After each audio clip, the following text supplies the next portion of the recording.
Hi there! I made some popcorn the other day, and as I had my camera and microphone around, I recorded some sample thinking I could make some cool music with it. I thought I could use the popping sound of the corn as a random rhythm generator, but the real challenge came from the fact that I had a really small variety of sounds, so I had to process the sounds quite a lot to get all the sounds I needed. First I used some sounds from the pan and its cover, one that I pitched down to get the kick,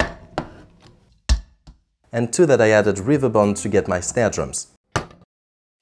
Then I used a bit of the sound of the corn's grain falling into the pan to create this snap/clap sound. So I layered that with 3 layers of popping corn to get my first drum rhythm.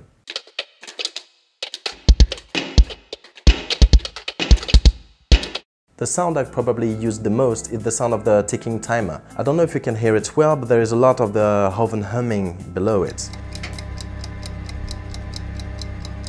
So I filtered that in 2 parts. I kept the high frequency to have only the ticking on one side, that would be my hi-hat.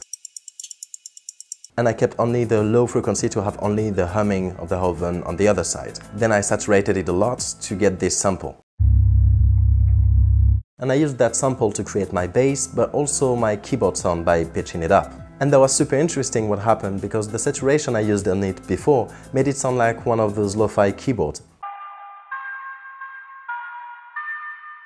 It had a lot of artifacts in it, and I didn't really bother to try and remove that. On the contrary, I created a new track on which I isolated these high frequencies artifacts. And I used that like some kind of vinyl crackles. And that's pretty much all that it is to it. The shakers were made with these sounds.